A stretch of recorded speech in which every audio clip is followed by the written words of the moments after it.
Olá pessoal, nós faremos agora a correção do terceiro simulado referente ao texto A Interdisciplinaridade como Necessidade e como Problema nas Ciências Sociais, simulado este que foi classificado como sendo de nível difícil. Primeira questão. No âmbito educacional, se definirmos interdisciplinaridade como junção de disciplinas, cabe pensar o currículo apenas na formatação de sua grade. Porém, se definirmos interdisciplinaridade como atitude de ousadia e busca frente ao conhecimento, cabe pensar aspectos que envolvem a cultura do lugar onde se formam professores e alunos. Assim, na medida em que ampliamos a análise do campo conceitual da interdisciplinaridade, surge a possibilidade de explicitação de seu espectro epistemológico e praxeológico. Somente então torna-se possível falar sobre professor, aluno e sua formação, e dessa forma, no que se refere a disciplinas e currículos. Gaudêncio Frigoto destaca o aspecto complexo do trabalho interdisciplinar. Sobre esta complexidade, sinalizada por Frigoto, é correto afirmar. Opção A. A abordagem interdisciplinar no campo educacional reside em seu duplo aspecto. Como necessidade, resulta das lacunas deixadas por outras abordagens que, devido à sua própria insuficiência teórico-metodológica, não estava resultando em dados confiáveis. Essa opção está verdadeira, né? Essa abordagem interdisciplinar vem justamente devido a uma necessidade, né? Utilizando-se das abordagens, principalmente abordagens advindas das ciências naturais, né? Abordagens muito restritas, né? Essas abordagens elas se mostraram insuficientes para a pesquisa de algo complexo que é a educação, né? Então, estudar o ambiente educacional ou outro ambiente como o ambiente político, por exemplo, né? Estudar esses ambientes é estudar algo bastante complexo e dificilmente você conseguirá utilizar apenas uma abordagem, né? Apenas uma perspectiva, um campo científico, né? Para realizar essa pesquisa. Por quê? Porque vão surgir fatores que são mais estudados por áreas diferentes, né? No caso da educação, quando a gente estuda algo no campo educacional, a gente pode fazer referência ao aspecto psicológico, ao aspecto histórico, ao aspecto social, né? Então, são fatores que estão interligados, né? E, de certa forma, se fazem presentes naquele ambiente que está sendo investigado. Então, ao investigar um ambiente bastante complexo, né, surge essa perspectiva interdisciplinar, né, que é o auxílio de várias disciplinas para se estudar um mesmo objeto, né? Até porque, se fechar em apenas um campo científico para se pesquisar algo que é bastante complexo, você está sendo direcionado a uma pesquisa que não vai proporcionar dados confiáveis, né? Então, foi justamente devido a essa insuficiência teórico-metodológica de uma abordagem disciplinar, né, uma abordagem restrita a apenas um campo científico, é que surgiu aí essa necessidade de se utilizar de outras áreas, né, de outros campos científicos para auxiliar no estudo desse objeto que é complexo. No caso aqui, a gente está fazendo referência ao âmbito educacional, ok? Então, de fato, a abordagem interdisciplinar surge como uma necessidade. Opção B. A dificuldade resultante da complexidade da abordagem educativa se deve à forte resistência de pesquisadores. Essa opção já está falsa porque essa resistência, né, ela não se comprova. O problema aqui está justamente na complexidade da abordagem interdisciplinar, né? Essa complexidade ela surge também, né, devido ao próprio histórico do sujeito que vai investigar, que vai ser utilizada essa abordagem interdisciplinar. Há limites que são o resultado da própria formação desse sujeito, né? E justamente esses limites podem gerar dificuldades nessa abordagem interdisciplinar. Nós sabemos que o cartesianismo está bastante presente no campo educacional, né? Nós mesmos ainda trazemos conosco uma característica muito cartesiana, né? O conhecimento dividido em disciplinas, né? A escola dividida em disciplinas, essa ideia de que uma disciplina não pode dialogar com a outra, e essa perspectiva de separação, ela vai se chocar com a abordagem interdisciplinar. Então, por mais que o indivíduo, né, um indivíduo investigador saiba que essa abordagem interdisciplinar ela é de fundamental importância para a sua pesquisa, né, ele vai sentir dificuldades porque ele traz consigo um histórico, né, que tem uma influência muito grande do próprio cartesianismo, né? E a abordagem interdisciplinar ela vai de encontro ao cartesianismo. Então, esse é um dos problemas que a abordagem interdisciplinar traria nessa pesquisa educacional, né? Ela é necessária, né? Isso fica bem óbvio, né?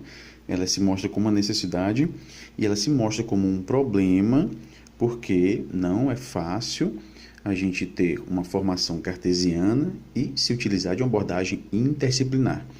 O que geralmente acontece é haver essa proposta de uma pesquisa interdisciplinar e no decorrer da pesquisa ela deixa de ser interdisciplinar para ser disciplinar, né, para ser fragmentada. E geralmente isso acontece sem mesmo o investigador perceber, né?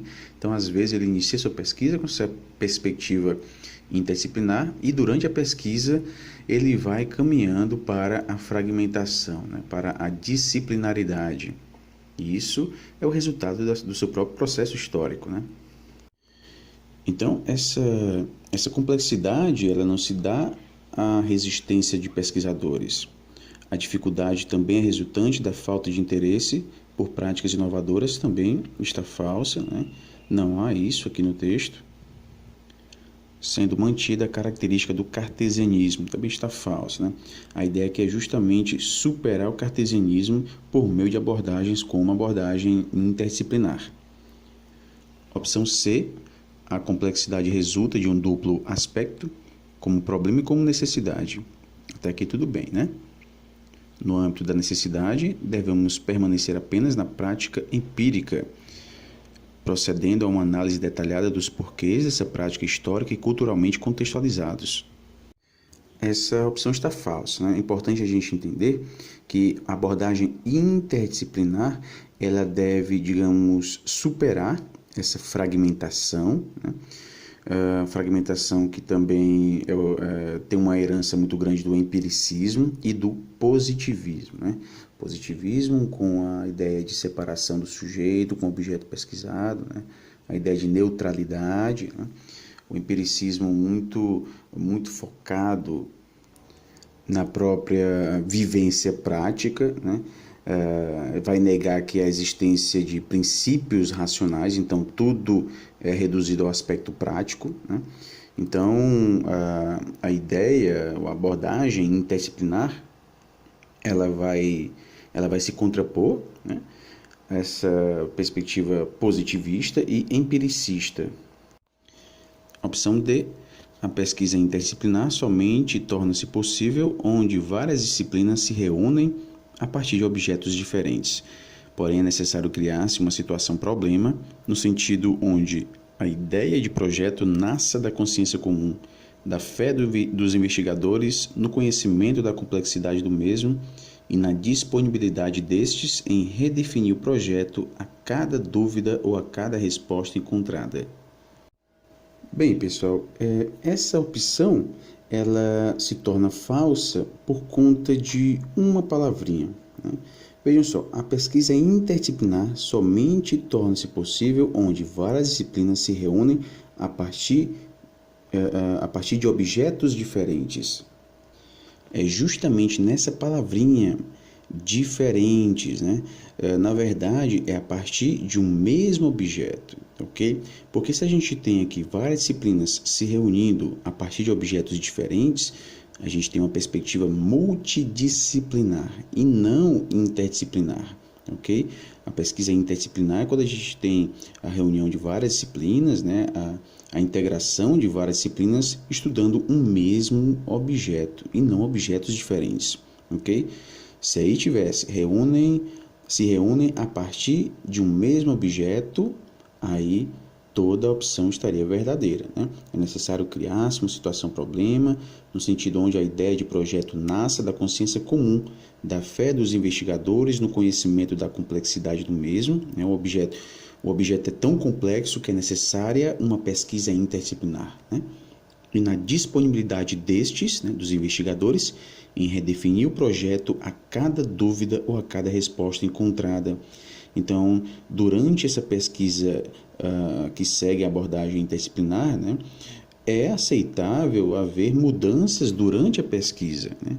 A partir do momento que você identifica algo importante e essa identificação necessita, né, ou faça com que você necessite mudar alguma coisa da sua pesquisa, né, algum direcionamento da sua pesquisa, você vai mudar. Então, a gente tem nessa pesquisa interdisciplinar uma flexibilidade maior para mudanças no decorrer da pesquisa, ok? Então, o que torna essa opção falsa é justamente essa ideia de objetos diferentes, não, é de um mesmo objeto, né? Várias disciplinas se integrando para estudar um mesmo objeto. Segunda questão. A praxis se configura como uma categoria filosófica que transcorre todo o movimento histórico da humanidade. Não é por acaso que o percurso desse movimento passe por algumas redefinições ao longo dos séculos. Ao discorrer sobre a origem do termo, Adolfo Sánchez Vázquez vai buscar na Grécia Antiga o significado semântico da palavra praxis, utilizada na antiguidade para designar a ação propriamente dita, uma ação que tem seu fim em si mesma, que não cria ou produz um objeto alheio ao agente ou à sua atividade. Um exemplo dado é a ação moral intersubjetiva, bem como a atividade política do cidadão, tanto nos debates como nas deliberações da comunidade. Vázquez afirma que nessa época o mundo grego, assim como o romano, ignorava ou repelia o mundo prático, pois, diante de um modo de produção escravista, a atividade prática material era considerada própria dos escravos, e a teoria destinava-se aos homens livres, determinando a ruptura entre a ciência e a prática. Quando o objeto do conhecimento é a própria praxis humana, surge um problema bastante complexo. A dificuldade gerada por esse foco se refere. Então vamos lá. Vamos aqui ao comando, né?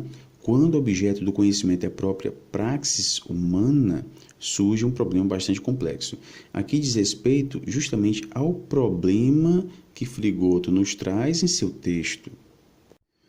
E é justamente por investigar a praxis humana, né, que surge a necessidade de uma abordagem interdisciplinar, porque a praxis humana é algo bastante complexo, né? Não complexo no sentido de difícil, né? Mas complexo no sentido de envolver uma grande variedade de fatores que são necessários serem investigados, né, para se estudar a praxis humana. Então vamos lá. Opção A. Ao modo de compreender a existência a partir da relação de separação entre subjetividade e objetividade, entre ação e reflexão, né? Essa opção já está falsa, por quê? Porque estudar a praxis humana seguindo a abordagem interdisciplinar, né, ela gera uma dificuldade, por quê? Porque a ideia é compreender a existência a partir da relação de união, né, de integração entre subjetividade e objetividade, e não separação. Talvez, separando subjetividade e objetividade, isso se tornasse até mais fácil, né? Mas com uma perspectiva que é de integrar subjetividade e objetividade, isso naturalmente gera uma complexidade maior. E continua. Nesse sentido, desenvolver um pensamento baseado na praxis é separar o aspecto da humanização com a educação. Também está falso, né, pessoal? A ideia de praxis humana não separa a humanização com a educação. pois o ato pedagógico requer uma atenção direta aos sujeitos nele envolvidos e aos fins próprios da ação desses sujeitos, né? Então, pessoal, essa opção A está falsa. Opção B, ao aspecto complexo da própria praxis no universo pedagógico, como sendo a capacidade do sujeito de atuar e refletir, isto é, de transformar a realidade de acordo com as finalidades delineadas pelo próprio ser humano, conceber uma teoria pedagógica a partir da praxis, da dialética, consideração entre a vivência das condições identitárias do ser humano e a sua disposição à educabilidade. Eis a dificuldade presente quando se considera a praxis humana na produção do conhecimento. Essa opção está verdadeira, exatamente isso, né?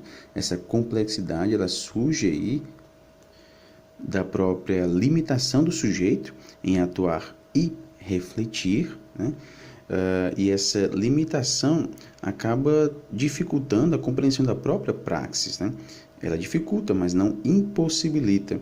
Essa dificuldade também pode ser devido, né, à própria ideologia. É como se a gente quisesse compreender algo, né, utilizando-se de um conhecimento que foi adquirido em um universo permeado de discursos que vão de encontro, né, ao que você está investigando, né, a perspectiva daquilo que você está investigando. Então, como ser interdisciplinar se o nosso histórico, né, é um histórico disciplinar, né? Como estudar a praxis humana, toda a sua complexidade, se os conhecimentos que a gente adquiriu em toda a nossa história, né, são conhecimentos que dificultam, né, a compreensão desse objeto que é bastante complexo, né?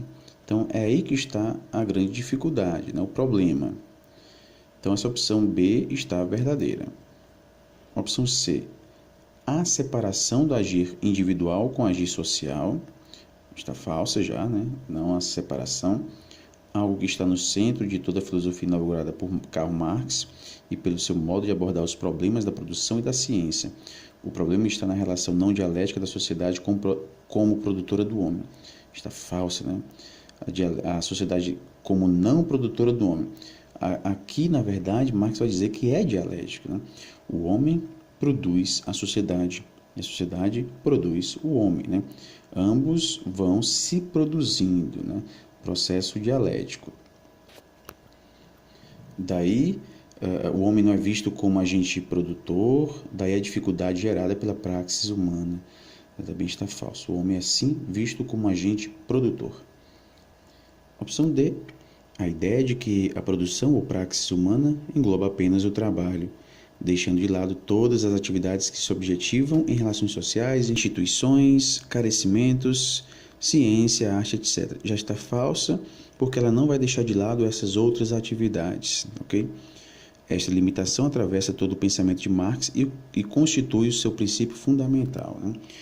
É justamente por considerar as relações sociais, instituições, ciência, né, que isso também colabora para a complexidade desse estudo, né? Mais um problema aí. Então, essa opção D está falsa, porque não deixa de lado essas atividades. Terceira questão. Entre os educadores tem sido constante uma espécie de ponto comum de que os elementos historicamente constituídos, importantes sob um ponto de vista da organização da sociedade moderna ocidental, defrontados com as novas bases materiais que caracterizam a reestruturação produtiva e a economia globalizada e as tecnologias de informação e comunicação, em processo contínuo de expansão e inovação, expõem de forma quase patética a irrelevância e a obsolescência da escola atual e a imutabilidade dos sistemas educacionais relativos às reformas e às exigências de um mundo cada vez mais complexo, colaborativo e multifacetário. Diante de tais paradoxos, o materialismo histórico dialético pode ser considerado como um referencial de apoio neste processo de mudança. No que diz respeito às suas possíveis contribuições no âmbito educacional, é incorreto afirmar. Opção A, Marx, em Teses sobre Feuerbach, incluída na obra Ideologia Alemã, aponta que os filósofos apenas interpretaram o mundo de diferentes maneiras. O que importa é transformá-lo. Assim, até aqui tudo bem, né? Assim, o método materialista histórico-dialético foi desenvolvido numa perspectiva de transformação social com reflexos importantes no campo educacional. Está correta essa opção, né? De fato, o materialismo histórico dialético vai ser desenvolvido nessa perspectiva de transformação, né? Mudança, né? E vai se refletir também no campo educacional. A opção B sofreu influência de importantes marxistas como Vladimir Lenin, Rosa Luxemburgo, Leon Trotsky e Antônio Gramsci. Ao mesmo tempo, teóricos e militantes políticos. Para eles, apreender o movimento da realidade era condição fundamental para o sucesso da luta política, das perspectivas revolucionárias. Nesse sentido, a teoria era um guia para a ação educativa. Está correta essa opção, ok? Então, de fato, pessoal, há aqui influência de importantes marxistas, né? E é importante também a gente destacar aqui que a própria ideia de marxismo, né, ela vai se tornar independente, de certa forma, do próprio Marx. E como isso acontece? Isso acontece justamente pela atualização que vai ocorrendo da própria teoria de Marx, né?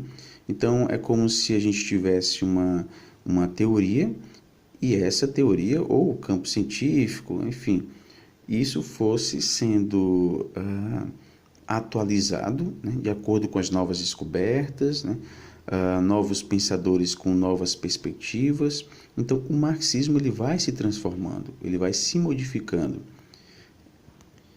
E é interessante que em um de seus textos, né, o próprio Marx se diz não marxista, né, porque ele não concordava com muitas das interpretações que faziam dos seus textos, né? E essas pessoas com as quais ele não concordava, né, se utilizavam de seus textos, né, e se diziam marxistas, né? Então, ele passa a dizer que não é um marxista porque ele não concorda com muito do que estava sendo dito sobre as suas ideias, né? E aqui nós temos marxistas como Lenin, Trotsky, Gramsci, Rosa Luxemburgo, né, que foram teóricos e militantes políticos. E geralmente os militantes políticos, né, que seguiam aí o marxismo tiveram um fim não muito agradável. E vejam que eles trazem aqui a ideia de movimento, né? Aprender o movimento da realidade era condição fundamental para o sucesso da luta política. Então, era ver essa sociedade em constante movimento, né? Se transformando. Então, essa opção B está verdadeira. A opção C ganhou importância durante o stalinismo, tendo como característica a burocratização do Estado, centralização do poder nas mãos de poucos. Pensadores marxistas como Lukács e Gramsci destacam a importância do stalinismo na abordagem do campo educacional, dentre outros, utilizando-se do materialismo histórico dialético. Na verdade, essa opção está falsa, porque Lukács e Gramsci, na verdade, vão denunciar, né, o stalinismo, justamente porque ele estaria deturpando o que Marx traz, né? Tanto é que muitas pessoas, quando criticam Marx, se referem ao stalinismo, né? Muitos cidadãos morreram, né? Foram assassinados, trabalhos forçados, né? Sempre aqueles dados de tantas pessoas que morreram durante o stalinismo, né? E é comum relacionar o marxismo a Stalin, né? Mas, na verdade, o que houve no stalinismo foi o desvio de muitas ideias de Marx, né? Talvez se Marx fosse vivo nessa época, né, ele ficaria louco, né, diante de uma pessoa que se dizia marxista, né, no caso de Stalin. Então, de fato, pessoal, a gente vai ter uma grande mudança com Stalin, isso a partir de 1931, né? Ele vai fazer profundas mudanças na União Soviética com o marxismo, lembrando, marxismo e não marxiano, né? Quando a gente fala marxiano, uma perspectiva marxiana, a gente se refere aos textos de Marx. Quando a gente fala marxismo, não necessariamente textos de Marx, mas textos de Gramsci, Lukács, por exemplo, Lenin, né? São textos marxistas, mas não foram escritos por Marx. Quando a gente quer ir diretamente a Marx, aí já vem a perspectiva marxiana. É o que Manacorda nos traz na obra Marx e a Pedagogia Moderna. Então, pessoal, essa opção C está falsa. Opção D. A produção e a divulgação do conhecimento não se faz alheia aos conflitos, antagonismos e relações de forças que se estabelecem entre as classes ou grupos sociais. A produção do conhecimento é ela mesma parte e expressão dessa luta.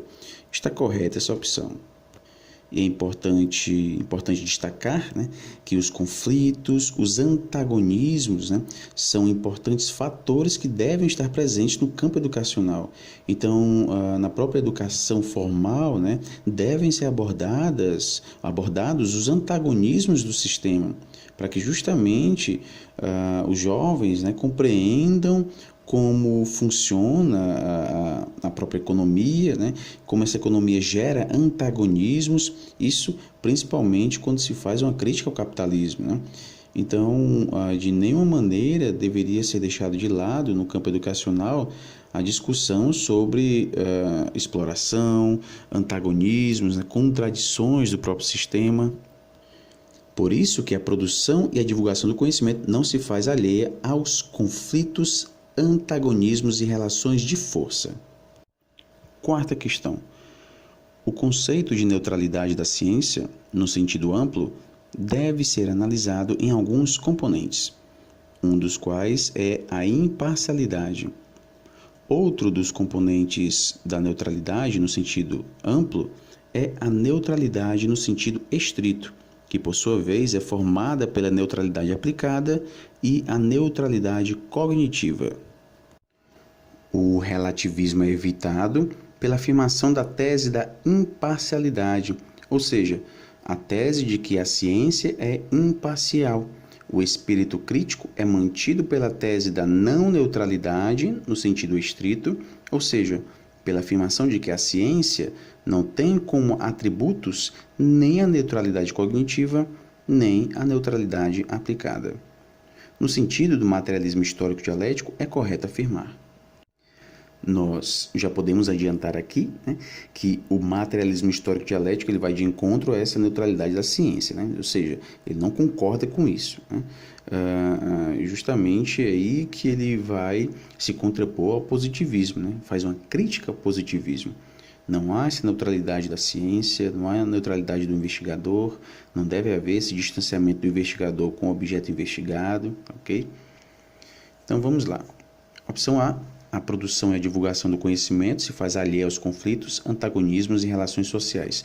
Já está totalmente falsa, né? A divulgação do conhecimento se faz considerando-se os conflitos, antagonismos e as relações sociais, né? Opção B. No plano ontológico, numa perspectiva crítica, é possível analisar a produção do ser social como algo separado das relações sociais, uma vez que estas impedem, atrasam ou mesmo anulam a própria produção humana. Também está falsa, pessoal. Não se separa a produção do conhecimento, né, ou produção do ser das relações sociais, né, algo inseparável. Isso considerando a perspectiva do materialismo histórico dialético, né? As representações, concepções e os conhecimentos que se produzem dentro desta base ontológica são de ordem exclusivamente subjetiva. Também está falsa. Opção C. A superação mais profunda dos limites que encontramos na produção do conhecimento e nos processos pedagógicos de sua socialização somente ocorrerá de forma mais efetiva na medida em que forem sendo fortalecidas as relações sociais que fornecem a base material desses limites. Essa opção está falsa, né, pessoal? Por quê? Porque a superação dos limites que são encontrados atualmente, né, ela só será possível na medida em que a gente conseguir romper com as relações sociais que fornecem a base material desses limites. Então, há limites para a produção do conhecimento, né? Esses limites não surgem do nada, né? Esses limites, eles são o resultado, né, da própria base material dessa sociedade, né?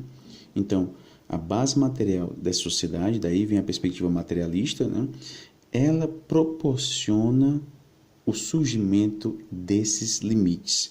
Então, para que a gente consiga superar esses limites, a gente deve romper as relações sociais que fornecem a base material desses limites, né? Então, antes de ir diretamente aos limites, é de suma importância e a base material que constitui esses limites. Por exemplo, né, se você não gosta de um estilo musical, eu posso citar aqui uma variedade de estilos que talvez você não goste, né? Que pode ser que você não goste. Rock, samba, forró, funk, né? Vamos supor que você não goste de funk. Então, antes de criticar o funk, né, as letras que compõem as músicas, né, do funk, algumas fazendo apologia à exploração sexual, enfim, né? Antes de criticar essa música, né, esse estilo, é importante criticar as bases materiais que fazem com que as pessoas gostem desse tipo de música, né? Então, antes de criticar o que está na superfície, é importante você se voltar para o que está na infraestrutura, né? E é exatamente isso que o texto está falando, né? Para superar esses limites é necessário ir na base, né? Nos elementos que fornecem essa base material, tá ok? Então, essa opção ela está falsa.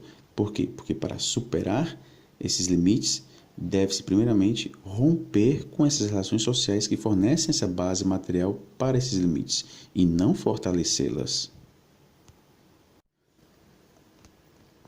Opção D, a superação da divisão entre trabalho manual e intelectual e dos mais diversos processos e mecanismos de exclusão, que no horizonte histórico significa lutar pela superação da sociedade de classe, é um dos caminhos buscados pelo materialismo histórico dialético.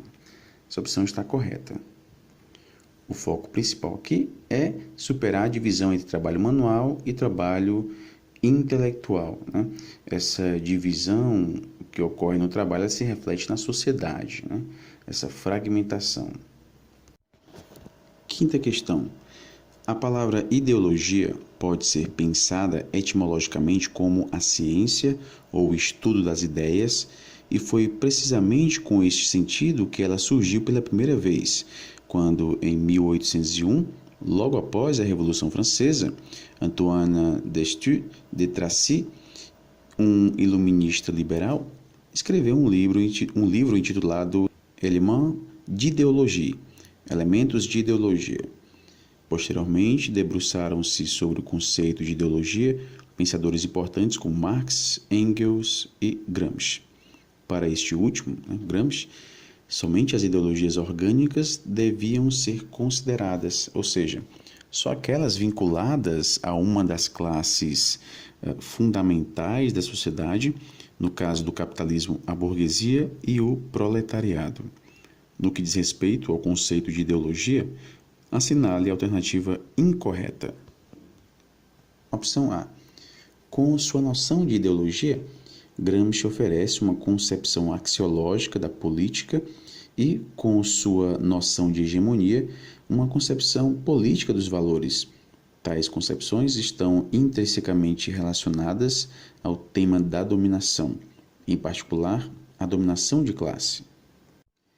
E é interessante porque a noção que Gramsci tem de ideologia ela não se confunde com a noção de Marx e Engels, né? Até porque o texto A Ideologia Alemã, né, só foi divulgado na terceira década do século XX, né? Então, Gramsci não teve conhecimento desse texto de Marx e Engels que falava de ideologia, né? E, de fato, para Gramsci, a ideologia ela reflete as relações de poder. Há a questão também da própria hegemonia, né? Há um poder hegemônico que, por meio da ideologia, permeia o seu discurso, né? Leva o seu discurso até as massas e, é claro, né? Contribui para uma visão deturpada da realidade. Então, essa opção A está verdadeira. Opção B. Marx e Engels captam a dimensão negativa da ideologia ao analisarem a sociedade alemã.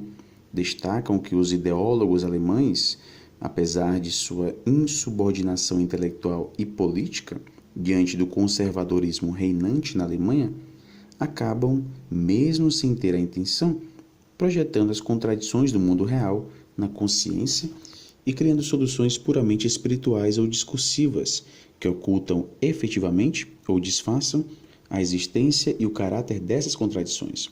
Está verdadeiro, né? É justamente o conteúdo que a gente verifica na ideologia alemã.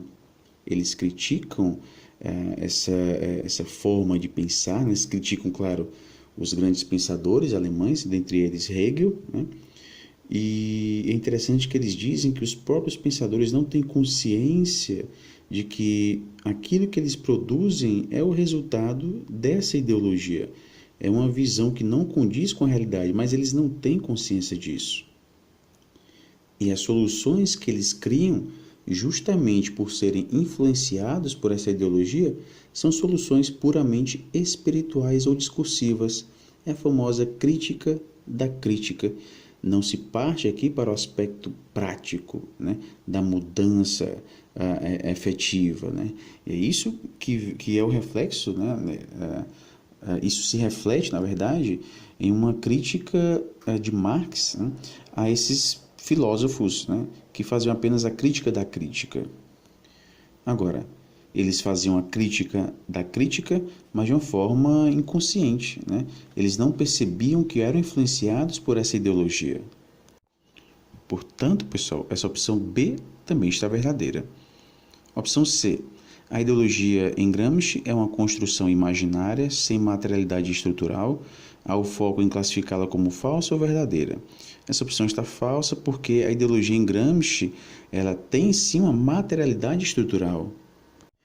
Ela não é imaginária, muito pelo contrário, ela é real, né? Ela tem uma materialidade estrutural específica. Falar de uma ideologia como falsa ou verdadeira, né? Aqui não é a questão, né? Por quê? Porque uma ideologia ela é verdadeira para um determinado povo de uma determinada época, né? Então, para eles é verdadeiro. A gente não pode trabalhar nessa perspectiva de uma ideia verdadeira ou falsa baseada numa ideologia. Por isso, pessoal, que em Gramsci o combate das classes dominadas contra a ideologia dominante não é contra a sua falsidade, né? O aspecto falso dessa ideologia, mas sim pela própria emancipação e contra também a ideologia dominada. Então, o foco aqui não é a falsidade da ideologia, mas sim a própria ideologia dominante. Então, pessoal, essa opção C está falsa. Opção D, a ideologia, na conceituação de Marx e Engels, configura como uma falsa consciência, uma representação invertida da realidade. Está verdadeira até aqui, né?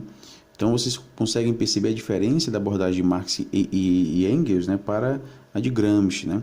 Eles já trazem essa ideia de uma consciência falsa, né? Não é, contudo, um processo que se passa somente na cabeça dos pensadores. Há razões de cunho social para que seja possível que a consciência dos homens se engane em relação a si mesma, né? Então, essa opção está correta. É exatamente isso que eles trazem na ideologia alemã, né? Os homens, eles são enganados, né? E não têm consciência disso. Então, eles acreditam em algo, produzem discursos, acreditam nesses discursos, mas não sabem que por trás desses discursos existe uma ideologia que está fazendo com que eles produzam esses discursos, ok? Então, essa opção D está verdadeira. Sexta questão. Para que a totalidade seja uma categoria dialética, sob os moldes propostos por Marx, para que possa estar em condições de oferecer a máxima eficácia científica que lhe é inerente, sobretudo em pesquisas que têm como foco o campo educacional, é de fundamental importância que, opção A, o trabalho interdisciplinar se apresente tanto na produção do conhecimento quanto nos processos educativos de ensino. Está verdadeira, né? Não apenas na produção de conhecimento, mas no aspecto didático também, né? É importante que haja esse trabalho interdisciplinar, né? Um ensino baseado nessa perspectiva interdisciplinar, com professores de áreas diferentes trabalhando juntos, né? É interessante, né? Isso traz uma riqueza para o campo educacional. Então, de fato, essa opção A está verdadeira, né? A opção B, seja valorizada a perspectiva científica da especialização do conhecimento. Essa especialização do conhecimento, ela já está caminhando aqui para uma fragmentação, né? Vamos ver o que vem depois. No sentido de tomar um objeto de estudos como sendo algo separado de tudo aquilo que lhe é exterior. Aqui já se configura o cartesianismo, essa fragmentação. Então já está falsa, não é a perspectiva que essa categoria dialética da totalidade nos traz. Na totalidade, ela traz a ideia de que os elementos estão interligados, né? Eles não podem ser analisados sem considerar essa integração entre eles, ok? Eu posso até destacar um elemento do todo, mas ao analisá-lo, eu devo considerar também a sua relação com os demais elementos. Então, pessoal, essa opção está falsa. E continua, né? A totalidade está em analisar cada parte separadamente para se ter a compreensão do todo, né? Continua falsa, né? Opção C, a totalidade de que fala Marx não se relacione com o aspecto empírico e histórico do objeto a ser investigado, né? Então, é de fundamental importância que a totalidade de que fala Marx não se relacione com o aspecto empírico e histórico do objeto a ser investigado. Está falsa, né? A totalidade, ela se relaciona, sim, com o aspecto empírico e histórico do objeto a ser investigado. Trata-se, portanto, de uma completude construída no âmbito do idealismo à moda hegeliana. Também já está falso, né? Porque ele traz justamente o contraponto ao hegelianismo, né? Ele critica essa forma de ver o mundo, nessa forma hegeliana de ver o mundo, né? O idealismo. Opção D. Sejam consideradas as novas forças produtivas e relações de produção que se desenvolvem a partir do nada. Está falsa porque a perspectiva marxista, né, ela não traz essa ideia de que as relações de produção surgem do nada. Elas são resultado de um processo histórico, né, de mudanças, de transformações, né? Assim, Marx destaca a abordagem da totalidade sem considerar o desenvolvimento da produção existente e das relações de produção tradicionais herdadas. Também está falso. Ele considera sim aquilo que foi herdado. Tanto é que, se a perspectiva é histórica, né, é abordar o elemento de hoje, né, considerando a sua constituição histórica, isso é não deixar de lado, né, o que foi herdado, as tradições herdadas, ok? Então, nessa abordagem da totalidade, ele considera sim o desenvolvimento da produção existente e das relações de produção tradicionais herdadas. Sétima questão. O trabalho, como atividade originária, põe na vida social uma progressiva diferenciação de complexos heterogêneos. Com vistas a investigar a gênese do ser social, Lukács procura analisar os vínculos e as distinções entre o ser meramente orgânico, animal, e o ser social, humano. Nesse caso, ele esclarece também que se trata da passagem de um nível de ser a outro, ou seja, de um salto ontológico, uma mudança qualitativa e estrutural do ser. ao contrário da continuidade normal do desenvolvimento, o salto consiste essencialmente em uma ruptura. A gênese do ser social pressupõe a superação qualitativa da vida orgânica, um processo de extrema lentidão, mas que não deixa de ser um salto. Pode-se dizer que Marx nos traz uma concepção nova da relação entre os homens e sua história. Nesse sentido, é incorreto afirmar. Opção A. Os homens são os produtores de suas representações, de suas ideias, mas os homens reais e ativos, tal como se acham condicionados por um determinado desenvolvimento de suas forças produtivas e pelo intercâmbio que a ele corresponde até chegar às suas formações mais amplas. Está verdadeira essa opção, né?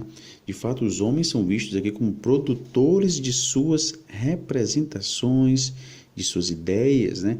Não é algo, digamos, inato, né? A representação do homem, as ideias do homem não são inatas, elas são produzidas por ele mesmo. Agora, é claro, essa produção ela é social. E por ela ser social, né, ela se dá em um determinado contexto histórico, ok? Então, as representações, as ideias que são construídas pelos homens, elas são condicionadas às forças produtivas de um determinado momento. Por isso que nós temos aí que elas se acham condicionadas por um determinado desenvolvimento de suas forças produtivas, ok? Então, pessoal, essa opção A ela está verdadeira. Opção B, as formas históricas que as relações de classe assumem são diversas nos diferentes modos de produção: tribal, antigo, medieval, feudal e capitalista, né? E Marx também faz essa análise, né? Lukács também, né? Nós temos relações diferentes conforme os modos de produção. Temos aqui no homem primitivo tribal, aí conforme a gente vai passando aqui na história, né? Progredindo historicamente, a gente tem mudanças: tribal, antigo, medieval, feudal e capitalista, ok? Essas formas limitam o livre desenvolvimento humano, né? Claro, nós somos limitados pelas condições que estão disponíveis em um determinado momento histórico. Então, as nossas ideias, as nossas representações, elas são construídas dentro de uma sociedade, né, que nos limita na produção dessas ideias. Opção C. Numa perspectiva onde apenas o dominado é limitado sob as condições materiais e históricas, Marx aborda o capitalismo como um modo de produção social da existência dominante. Essa opção está falsa. Por quê? Porque essa limitação que as condições materiais impõem, né, ela não se reflete apenas ao dominado, mas também ao dominante. Então, proletário e burguês são ambos limitados pelas condições materiais. E até mesmo quando é falado sobre alienação, né, a alienação ela também está presente na própria burguesia, né? Não é algo exclusivo do proletariado, ok? Assim como essa limitação também está presente na classe dominante. Opção D.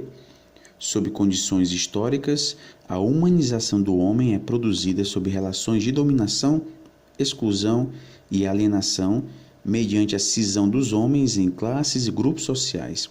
Está correta essa opção, né? Os homens eles são divididos em classes e em grupos sociais. E isso também é um reflexo dessas relações de dominação, exclusão e alienação. Portanto, essa opção D está verdadeira. Oitava questão. Não é a propriedade privada em sua existência imediata o fundamento da relação de alienação, mas exatamente o contrário, o trabalho em sua forma alienada, que é a determinação central e originária da propriedade privada. Neste sentido, considerando a abordagem de Marx sobre a propriedade privada, é correto afirmar. Opção A. A propriedade privada dos meios e instrumentos de produção permite comprar a força de trabalho de uma classe ou grupos sociais que de sua venda dependem exclusivamente para produzirem sua vida. Essa opção está verdadeira, né? A propriedade privada dos meios e instrumentos de produção, ou seja, os meios e instrumentos pertencem a uma classe, ok? E a classe que não pertence, que não possui esses meios e instrumentos, sobra apenas a venda da sua força de trabalho. Então, pessoal, a classe trabalhadora, né, a classe operária, ela é paga pela força de trabalho. E para ela, não é uma escolha vender a força de trabalho, né? É uma necessidade para produzir a sua própria vida.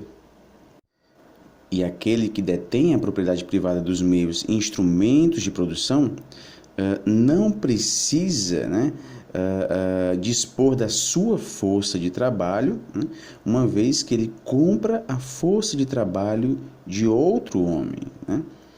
Então, nós temos aqui já uma divisão, né? Aqueles que trabalham manualmente e aqueles que trabalham com a função de planejar, né? Aqui nós temos um trabalho intelectual. Então, já há uma divisão, o trabalho intelectual e o trabalho manual. O trabalho manual é realizado por aqueles que vendem a sua força de trabalho. Então, pessoal, essa opção A está verdadeira. A opção B, a propriedade privada é o reflexo da divisão social que ocorre dentro de uma fábrica. A divisão, neste caso, é vista como algo negativo para o dono dos modos de produção, pois reduz a eficiência na produção de mercadorias. Está falso, né, pessoal? Essa divisão, na verdade, é vista como algo positivo para o dono dos modos de produção, né? Uma vez existindo essa divisão, gera, obviamente, uma fragmentação, né? Gera o enfraquecimento, uma vez que a gente não tem aqui um conglomerado de trabalhadores unidos, né? Então, a partir do momento que há essa fragmentação, essa divisão do trabalho, cada trabalhador fica encarregado de desempenhar uma determinada função, daí ele acaba perdendo a dimensão do todo, né? Ele acaba nem vendo o resultado do seu trabalho, uma vez que ele participa apenas de uma pequena parte, né, da produção desta mercadoria. Então ele perde a dimensão do todo, perde a dimensão do valor dessa mercadoria. E claro, isso é muito interessante para aquele que detém a propriedade privada dos meios e instrumentos de produção. Por quê? Porque é ideal que o trabalhador continue sem saber, né, sem conhecer a dimensão do todo, né? Uma vez não conhecendo a dimensão do todo, para ele vai ser difícil de compreender a noção de mais-valia, né? A ideia de que o dono dos meios e instrumentos de produção enriquece, né, por meio da própria força de trabalho desse trabalhador. E nunca é demais lembrar do que Marx afirmava, né? Quanto mais o trabalhador produz riquezas, né, mais explorado ele será. Então, pessoal, essa opção B está falsa. Opção C. As ideias das classes dominantes são, em todas as épocas, as ideias dominantes. O que se entende por propriedade privada é o reflexo de um conhecimento ahistórico que considera apenas as representações de um determinado período. Está falso, né, pessoal? Se a gente se deparar com essa expressão ahistórico, né, a gente já sabe que não se refere ao que Marx defende, né? Marx defende a perspectiva histórica e não ahistórica, ok? Por isso, essa opção C está falsa, né? É um reflexo de um conhecimento histórico que considera as representações de um determinado período também, né? Não considera apenas as representações de um determinado período, mas sim representações que são construídas, né, historicamente. Opção D. A classe que tem à disposição dos meios de produção material controla, juntamente com a classe trabalhadora, os meios de produção intelectual. De sorte que, por essa razão, geralmente as ideias dos operários são vistas como subordinadas às de seus empregadores. Essa opção está falsa, por quê? Porque esse controle dos meios de produção material, né, ele não ocorre, ok? Não ocorre juntamente com a classe trabalhadora. Então, a classe que detém a propriedade dos meios de produção, né, ela não controla juntamente com a classe trabalhadora. Não há essa distribuição do controle.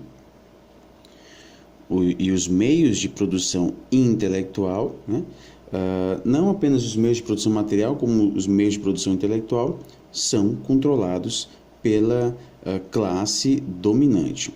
E isso, pessoal, sem compartilhar, né, esse controle com a classe dominada. Portanto, essa opção D também está falsa. Nona questão. Há séculos, a academia se estabeleceu como centro da produção do saber, do conhecimento humano, das novas tecnologias, da gênese do novo e do repensar e mudar os antigos conceitos.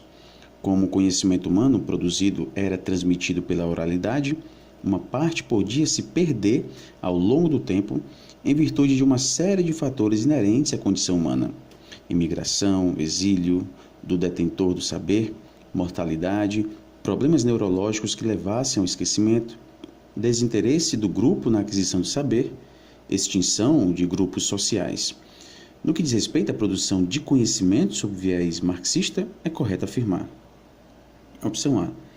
A produção e a divulgação do conhecimento se fazem alheias aos conflitos. Já está falso, né? Por quê? Porque os conflitos sempre são considerados nessa perspectiva marxista. Eles nunca são deixados de lado. Então, um viés marxista vai considerar os antagonismos, os conflitos, as mudanças, as lutas, né? Então, essa opção A, você já sabe que deve descartar, né? Então, antagonismos e relações de força, em nenhum momento Marx vai deixar isso de lado, que se estabelecem entre as classes ou grupos sociais, né? Está falsa. Opção B, a teoria se constitui em força não material e descartável, uma vez que a consciência crítica, por si só, já basta na luta pela transformação das relações sociais marcadas pela alienação e exclusão. Essa opção está falsa. Por quê? Porque a teoria, na perspectiva marxista, se constitui em força material. E outro ponto importante também, né? A consciência crítica, por si só, não basta na luta pela transformação das relações sociais. Não basta ter essa consciência crítica. Deve-se partir para a própria prática. Ok? Opção C. A escola impõe um consumo alienado de conceitos que não estão de acordo com a visão de mundo, com o estágio de pensamento do aluno. É uma escola que reproduz as relações sociais de produção, formando um sujeito alienado que não participa do processo de construção do mundo. Essa opção está verdadeira. De fato, essa escola que faz o seu aluno, né, consumir conceitos, assimilar conceitos, né? Ou seja, ele não é responsável pela construção desses conceitos, ele simplesmente recebe já pronto, né? Em outras palavras, esse conceito não é dele. Algo que seria dele, né? O conceito que seria dele é como se ele estivesse abdicando disso, de forma inconsciente, né? Então, ele não constrói a consciência dele é de outra pessoa, né? Então, a gente tem aqui uma consciência alienada, né? E essa consciência alienada vai gerar uma visão que não condiz com a realidade, né? Uma visão de mundo que não condiz com a realidade. Ele vai simplesmente reproduzir as relações sociais de produção, porque é do interesse da classe dominante que os indivíduos apenas reproduzam o que já existe, né? Que não tem essa perspectiva de mudança. Portanto, essa opção C está verdadeira. Opção D considera a totalidade como um conjunto de fatos desarticulados, já está falso, né? A totalidade traz a perspectiva de articulação dos fatos. Estudar um objeto é, portanto, concebê-lo na totalidade e relações que o determinam. sejam elas de nível econômico, social e cultural. Essa segunda parte está correta, né? O que torna essa opção falsa é a afirmativa de que a totalidade é vista como um conjunto de fatos desarticulados. Está falso. 10ª questão. As discussões sobre interdisciplinaridade vêm da Grécia Antiga, do tempo da famosa Biblioteca de Alexandria, onde grandes sábios gregos formularam a ideia do uno e do múltiplo, mostrando que a filosofia, a matemática, as letras e as artes deveriam compor a formação de um intelectual. Assim, tanto a ideia de que a realidade é complexa como a ideia de que ela deve ser vista sob vários ângulos acompanha a humanidade pensante. No entanto, a visão interdisciplinar foi bastante devastada pelas concepções de ciência moderna a partir do século XIX, e a filosofia de Descartes tem sido utilizada para referendá-la. O pensamento teórico moderno passou a valorizar a compartimentalização da ciência, com o argumento de que é impossível estudar um tema da realidade em sua totalidade e não existe nenhuma ciência capaz de dar conta do todo. No que diz respeito a esta concepção fragmentária, é incorreto afirmar. Opção A. A cisão, exclusão e fragmentação são partes constituintes no plano material e no plano do conhecimento desta forma de relação social de produção da existência humana. Está verdadeira, né? Essa concepção fragmentária, né, é caracterizada pela cisão, pela exclusão e fragmentação, né? Os campos científicos que surgiam, né, as áreas, elas surgiam com essa ideia de que deveriam se distanciar de outras áreas para se tornarem independentes, né? Independentes como um campo científico. Então, toda ciência, né, partia do pressuposto de que ela seria autossuficiente para investigar um determinado objeto, né? Então, essa autossuficiência, ela foi bastante utilizada por essas novas ciências que estavam surgindo, né? Até chegar a um ponto em que percebeu-se que há objetos de estudos, né, bastante complexos e que, utilizando-se apenas de um campo científico, essa pesquisa seria uma pesquisa muito limitada, né? Uma pesquisa que não traria resultados esperados, né? Resultados limitados, resultados falíveis, né? Daí veio a perspectiva de integrar os campos científicos para estudar objetos complexos. Objetos complexos, né? Daí vem a interdisciplinaridade. Outras perspectivas também surgem, né, como a transdisciplinaridade, né? Pois bem, então essa opção A está verdadeira, ela traz características dessa concepção fragmentária. Opção B.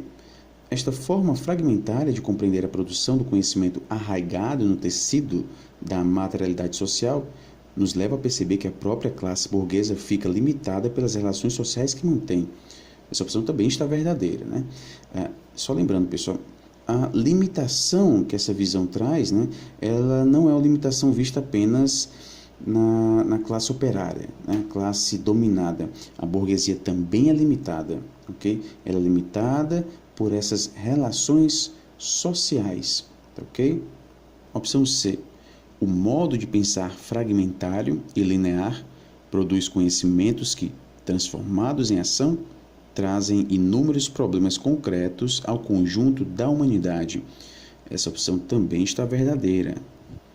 E que tipo de problemas são esses, né? A partir do momento que eu penso de forma fragmentária, né, eu tenho uma ciência despreocupada com os resultados da sua pesquisa, uma ciência não engajada, uma ciência descompromissada, né? E por que é descompromissada? Porque ela se fecha sobre si mesma, né? Para ela pouco importa os resultados de sua pesquisa, o que importa é a pesquisa em si. E quando a gente tem um campo científico engajado, né, engajado socialmente, no sentido de mudança, de transformação, né, Aí a gente já não tem mais essa visão fragmentada, a gente tem uma visão integradora, né? Daí vem a totalidade. Então, essa opção também está verdadeira, né? Esse modo de pensar fragmentário, ele produz conhecimentos que, transformados em ação, podem trazer, né, inúmeros problemas concretos ao conjunto da humanidade. Opção D, a concepção de realidade e de conhecimento enquanto uma totalidade concreta que se materializa numa concepção coerente com a fragmentação do conhecimento, vem limitada pelas relações sociais dominantes. Essa opção está falsa. Por quê? Porque, vejam só, a concepção de realidade e de conhecimento enquanto uma totalidade concreta. Então, quando a gente fala de totalidade concreta, a gente está se referindo a uma integração, elementos integrados e não fragmentados, ok? E o que vem logo depois? Que se materializa numa concepção coerente com a fragmentação do conhecimento. É aí que está o equívoco.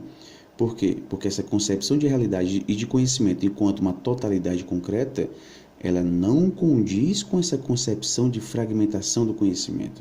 Na verdade, ela é o contrário, né? Ela vai combater essa fragmentação, ela vai defender a integração do conhecimento. Por quê? Porque a gente está falando de uma totalidade, ok? Então, a totalidade sempre vem com essa ideia de integração dos elementos. Os elementos estão interligados, ok? E continua, né? Vem limitada pelas relações sociais dominantes. De fato, as relações sociais dominantes, elas limitam, né? O equívoco aqui está em relacionar a totalidade concreta com a fragmentação do conhecimento, tá bom? Aqui é que está o equívoco, por isso essa opção D é a opção falsa. Então, pessoal, a gente termina aqui mais uma correção de um simulado, né?